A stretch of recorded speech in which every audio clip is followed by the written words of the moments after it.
qui avait une forte odeur de cannabis.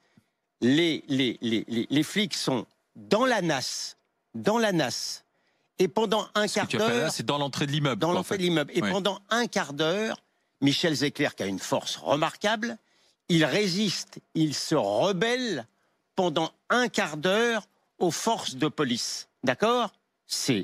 Donc c'est de sa faute. Voilà pourquoi il y a un racisme anti-policier. Voilà pourquoi les policiers on le rappelle, sont victimes. Voilà pourquoi ils ont du mal à exercer aussi la force publique. Mais c'est un cercle vicieux, cette histoire-là. Pour autant, vous me connaissez. On en parle avec vous, Michel Vallée. Vous êtes secrétaire national adjoint du syndicat indépendant des commissaires de police. Pardon, je vous ai appelé Michel, excusez-moi. Mathieu Vallée. Ce qui frappe, c'est d'abord le déchaînement de violence contre un homme qui est à terre et roué de coups. Et puis, on en parlait tout à l'heure, le fait qu'aucun des autres policiers ne fasse rien, il l'espère. D'abord, madame, je vais vous dire que les images que monsieur Perrotin montre ce soir, c'est pas le procès de la police.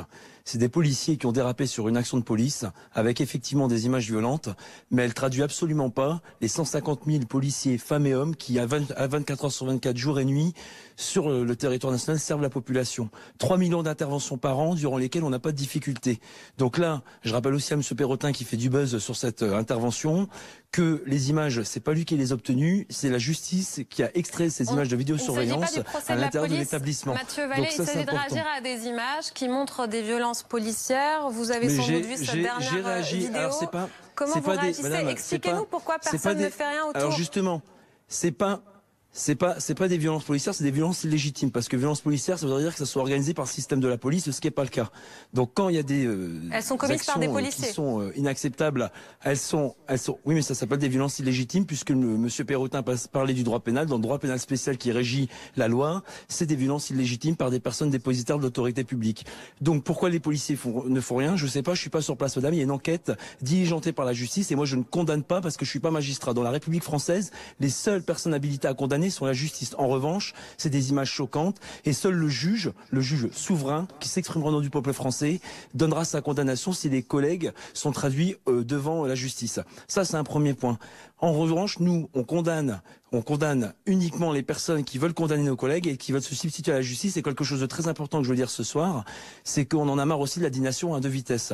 Nous, on est prêt à exclure, si les faits sont avérés et condamnés par la justice, les agents qui auraient commis des agissements inacceptables. Mais est-ce que nos détracteurs, dont fait partie M. Perrotin, il a un compte Twitter où il a tweeté depuis 2011 21 429 tweets et durant lesquels il n'a jamais mis sur son Twitter les policiers violentés. Il était peut-être, je sais pas, boulevard Saint-Germain il y a 10 jours où un CRS s'est pris un pavé sur le casque. On a à Herblay des policiers qui s'étaient fait tirer dessus au sol et laissés pour morts.